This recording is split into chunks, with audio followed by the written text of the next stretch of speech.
حضرت خواجہ معین الدین چشتی اجمیری فرماتے ہیں ہر کس کے در نماز نہ بیند جمال دوست فتویٰ حمید ہم کہ او نمازش قضا کنند۔ جو نماز میں جمال یار نہیں دیکھتا فتویٰ میں دیتا ہوں نماز دوبارہ پڑھے، فتویٰ میں دیتا ہوں نماز دوبارہ پڑھے۔ اور اقبال بولا گھر تیرا شوق نہ ہو میری نماز کا امام، گھر تیرا شوق نہ ہو میری نماز کا امام، میرا قیام بھی حجاب میرا سجود بھی حجاب، لوح بھی تو قلم بھی تو تیرا وجود الکتاب، گنبد آبگینہ رنگ تیرے محیط میں احباب۔ ان کا خیال نہیں ہے تو نماز کیسی؟ آئیے بخاری اٹھائیے، کعب بن مالک، یہ وہ صحابی ہیں جن کی بخشش کا رب نے سورہ توبہ میں اعلان کیا ہے۔ فرماتے ہیں اصلی قریبا منہ، جب میں نماز پڑھتا حضور کے نیڑے کھڑا ہو کے پڑھتا۔ کیوں؟ ثواب زیادہ ہو یہ غرض ہو سکتی ہے، لیکن انہوں نے بتایا کہ نیڑے کیوں کھڑا ہوتا تھا، قریب کیوں کھڑا ہوتا تھا۔ اصلی قریبا منہ، جب نماز پڑھتا تو حضور کے نیڑے کھڑا ہوتا۔ کیوں؟ فَأُسَارِقُهُ النَّظْرَ، اس لیے کہ نماز بھی پڑھتا رہتا تھا، چوری چوری حضور کی دید بھی کرتا رہتا۔ اصل نماز ہے یہی، روح نماز ہے یہی، میں تیرے روبرو رہوں تو میرے روبرو رہے، دل میں ہو یاد تیری در پہ سرے نیاز ہو، وہ بھی کوئی نماز ہے، یار نہ ہو نماز ہو۔ جب السلام علیکہ ایھا النبی پڑھیں گے تو خیال کے بغیر گزر جائیں گے، کیسے گزریں گے؟ امام غزالی تو یہاں تک بولے کہ اے نمازی پہلے نبی کو دل میں حاضر کر لے، پھر نقشہ پکا لے، جب نقشہ پک جائے پھر کہنا آقا تیری بارگاہ میں سلام ہو۔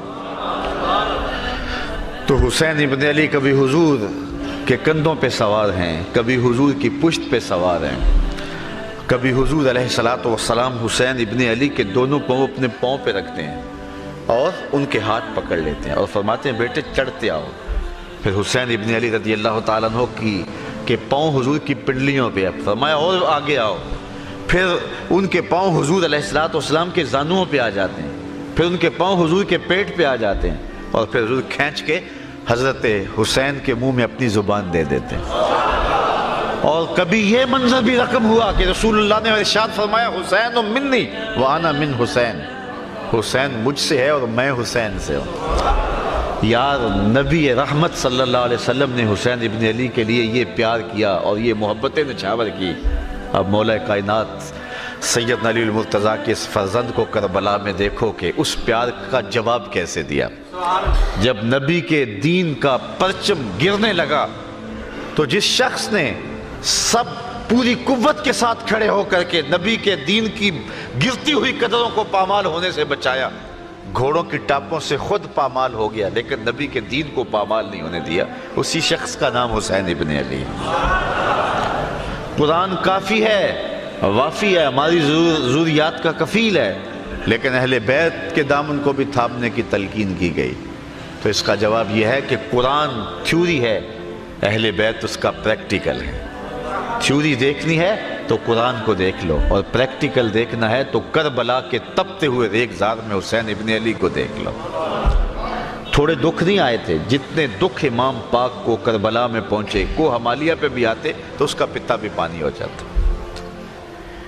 اس عمر کا شخص میدان میں 10 مرتبہ چکر لگا لے تو ہانپنے لگے، اور جو ہے وہ اس کی سانس سے سانس نہ جڑے، لیکن تاریخ نے بتایا اس بڑھاپے کے باوجود برستے تیروں میں حضرت امام حسین 71 لاشیں لینے گئے۔ ایک بار نہیں، 2 بار نہیں، 71 بار جاتے ہیں، اور کبھی بھائی کی لاش اٹھا کے لاتے ہیں، کبھی بیٹے کی لاش اٹھا کے لاتے ہیں۔ یہاں تبھی موت سے کوئی کسی کا جوان بیٹا مر جائے نا تو پورا محلہ تسلی دینے والا ہوتا ہے، لیکن باپ کو پھر بھی سنبھالنے سے جو ہے وہ تسکین نہیں آ رہی ہوتی۔ جنازہ اٹھتا ہے، 10 آدمی اس کو سہارا دے کے قبرستان میں لے جا رہے ہوتے ہیں۔ صاحب یہ کون ہے؟ کہا اسی کے تو جوان کی لاش جا رہی ہے۔ تبھی موت سے بیٹا مر جائے، آپ اولاد رکھتے ہیں، حضرت تصور دیکھیں، معاشرے میں دیکھتے ہیں، تبھی موت سے بیٹا مر جائے اور باپ سنبھلتا نہیں، 10 لوگ سنبھالا دے رہے ہوتے ہیں۔ میں پھر خراج نہ پیش کروں حسین ابن علی کو کہ جو جوان بیٹے کی لاش کندھوں پہ اٹھا کے خیموں تک لاتے ہیں اور پھر بھی ہاتھ اٹھا کہتے ہیں مالک حسین کی یہ قربانی بھی قبول فرما۔ 6 ماہ کے بیٹے کو فرات کے کنارے لیے کھڑے ہیں اور کہا میرے سے تمہارا اختلاف ہے، اس سے تو نہیں ہے، اس کو تو پانی دے دو، لیکن جواب میں تیر ملتا ہے اور حضرت اصغر کا گلا کٹ جاتا ہے، خون کے فوارے بہنے لگتے ہیں اور 6 ماہ کا بیٹا ہاتھوں میں تڑپ کے ٹھنڈا ہو جاتا ہے۔ حضرت امام حسین پھر بھی کہہ رہے ہیں مالک حسین کی یہ قربانی بھی قبول فرما۔ کبھی کٹے ہوئے بازو بھائی کے اکٹھے کر رہے ہیں، کبھی قاسم کی لاش اٹھا کے لا رہے ہیں، اتنے دکھ کلیجے پہ، لیکن اس کے بعد استقامت کا کوہ گراں بنے ہوئے ہیں۔ گھوڑے کی زین پہ حضرت امام حسین رضی اللہ تعالی عنہ جب بیٹھتے ہیں اور لشکر کوفہ کی جانب بڑھتے ہیں تو آواز آ رہی ہے یہ کون ذی وقار ہے، بلا کا شاہ سوار ہے، لباس ہے پھٹا ہوا، غبار سے اٹا ہوا، تمام جسم نازنی، چھدا ہوا کٹا ہوا، پھر بھی ہے ڈٹا ہوا، یہ نبی کا نور عین ہے، یہ بال یقین حسین ہے۔ حضرت امام حسین کو پیاس کیوں ستاتی؟ حضور کی زبان چوسی تھی۔ سواری سے کیوں گرتے؟ اس لیے کہ حضور کے کندھوں کی سواری کی تھی۔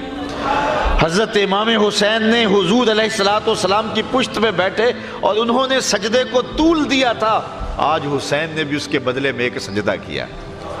کربلا کے میدان میں سجدہ کیا حسین ابن علی نے۔ آپ جانتے ہیں جب گھوڑے کی زین سے فرش زمین پہ آئے، ایک تو علماء وائزین اور ذاکرین کا سٹائل ہے، ظاہر اس انداز میں واقع کربلا کو بیان تو نہیں کر پا سکتا اور مشکل بھی ہے، لیکن جو محتاط روایتیں ہیں اس کے مطابق آپ کا جب پیراہن اتارا گیا تو 113 سوراخ اس میں تیروں کے تھے، 33 زخم تلواروں کے تھے اور 34 گھاؤ نیزوں کے تھے، اور نیزوں کی انیاں جسم میں ٹوٹ چکی تھی، اور گھوڑے کی زین سے فرش زمین پہ آئے۔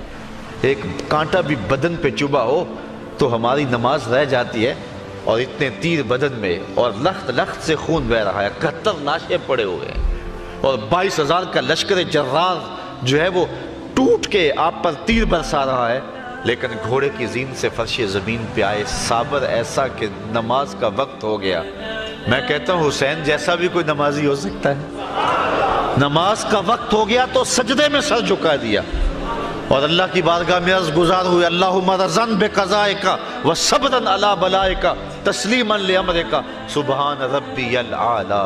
مالک دکھ سہ کے، تکلیفیں برداشت کر کے، بیٹے کٹوا کے، خاندان لٹا کے، تیرا حسین تیرے پہ پھر بھی راضی ہے۔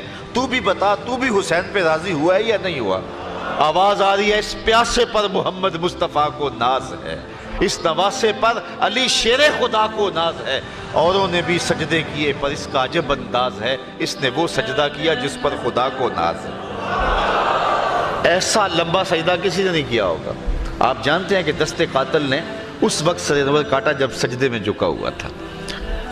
عرفات کا میدان ہے، ایک صحابی نے حضور کو آ کے بتایا کہ ایک شخص تلبیہ پڑھتا ہوا اونٹ پہ آ رہا تھا اور گر گیا اور گردن کی ہڈی ٹوٹ گئی اور وہی موت واقع ہو گئی۔ حضور نے فرمایا اس کو احرام میں کفن دے دو اور دفن کر دو، اور پھر حضور نے ایک تاریخ ساز جملہ ارشاد فرمایا یہ شخص جب قیامت کے دن اٹھایا جائے گا ملبیاً، یہ لبیک لبیک پکارتا ہوا اٹھے گا، کیونکہ لبیک لبیک تلبیہ پڑھتا ہوا شہید ہوا ہے، فوت ہوا ہے، تو اٹھے گا بھی تو اسی حالت میں۔ تو سمجھ آگے جس حالت میں کوئی جاتا ہے اسی حالت میں اٹھایا جاتا ہے۔ تو پھر اس ضابطے کے تحت اور طرح اٹھیں گے، لیکن حسین ابن علی کا سر قیامت کے دن سجدے سے اٹھایا جائے گا۔ تو حسین آج بھی سجدے میں ہے۔ اتنا لمبا سجدہ کسی نے نہیں کیا جتنا لمبا حسین ابن علی نے کیا ہے۔ اگر نبی نے سجدے کو طول دیا تھا پھر حسین نے بھی ایسا سجدہ کر کے دکھایا۔ اے حسین ابن علی تم پر سلام، نازش آل نبی تم پر سلام، تم پہ لاکھوں رحمتیں لاکھوں سلام، اے شہیدان محبت کے امام، لالا گون لالا کفن لالا چمن، اے چمن اندر چمن، زندگی ہی زندگی تیری حیات، اے حیات اندر حیات، افتخار ملت بیضا ہے تو، رب کعبہ کی قسم یکتا ہے تو، فخر کا دل میں دریچہ باز کرنا چاہیے، جن کا تو آقا ہے ان کو ناز کرنا چاہیے۔ ہم حسین والے نہیں ہیں، ہم واہ حسین والے ہیں۔ یار اتنے زخم کلیجے پہ ہو پھر بھی گھوڑے کی زین پہ ڈٹا ہوا ہے، اور کس عظیمت کے ساتھ آپ نے مقابلہ کیا، تو رواں رواں پکارتا ہے واہ حسین تیری عظمت کو سلام۔ اللہ اکبر، کوہ ہمالیہ کا کلیجہ بھی پھٹ جاتا، اتنے دکھ اس پہ آتے، لیکن امام حسین نے کمال کر دی، اور آج صدیاں گزرنے کے بعد حسین ابن علی کا نام دلوں میں تازہ ہے۔ اگر حضرت امام حسین کربلا میں نہ جاتے تو کیا آج تک ہمارے اندر موجود ہوتے؟ موت سے تو چھٹکارا نہیں ہے، لیکن آپ نے راستہ وہ اختیار کیا کہ قیامت تک لوگوں کے دلوں میں بس رہے ہیں، خوشبو بن کے جی رہے ہیں۔ آج حضرت امام حسین رضی اللہ تعالیٰ عنہ کی محبتوں کا عالم یہ ہے۔ یزید تو مٹ گیا، اس کا نام بھی مٹ گیا۔ اس پوری مجلس کے اندر اگر میں ڈھونڈنے نکلوں تو مجھے یزید نام کا کوئی شخص نہیں ملے گا، مجھے ابن زیاد نام کا کوئی شخص نہیں ملے گا، مجھے شمر نام کا کوئی شخص نہیں ملے گا، مجھے خولی نام کا کوئی شخص نہیں ملے گا۔ لیکن اگر میں ڈھونڈوں تو مجھے درجنوں حسین نام کے لوگ مل جائیں گے، مجھے اصغر نام کے لوگ مل جائیں گے، مجھے اکبر نام کے لوگ مل جائیں گے، مجھے عباس نام کے لوگ مل جائیں گے، مجھے زین العابدین کے نام کے لوگ مل جائیں گے۔ پھر زندہ کون ہوا؟ حسین ابن علی۔ یہ کون کہتا ہے حسین ہار گئے؟ حسین جیتا ہے، یہ دیکھو حسین کی فتح کے جھنڈے گلی گلی لگے ہوئے ہیں۔ اور کتنی محبتیں تجھے اے فراز چاہیے، اور کتنی محبتیں تجھے اے فراز چاہیے، ماؤں نے تیرے نام پہ بچوں کے نام رکھ دیے۔ اقبال کہتا ہے جو دلوں کو فتح کر لے وہی فاتح زمانہ۔ فاتح زمانہ وہ ہوتا ہے جو دلوں کو فتح کر دے۔ حشام بن عبد الملک بنو امیہ کا بڑا تگڑا حکمران گزرا ہے۔ کعبۃ اللہ کا طواف کرتے کرتے جب حجر اسود کے مقابل آیا، خلیفہ وقت تھا، جب مقابل آیا تو اس کا جی چاہا کہ میں حجر اسود کو چوموں، لیکن لوگوں کا ہجوم ہے، کسی نے قریب نہ جانے دیا، کسی نے راستہ نہ دیا۔ امام زین العابدین رضی اللہ تعالیٰ عنہ بھی طواف کرتے ہوئے جب وہاں پہنچے تو آپ رکے ایک لمحے کے لیے، تو لوگوں نے راستے چھوڑ دیے۔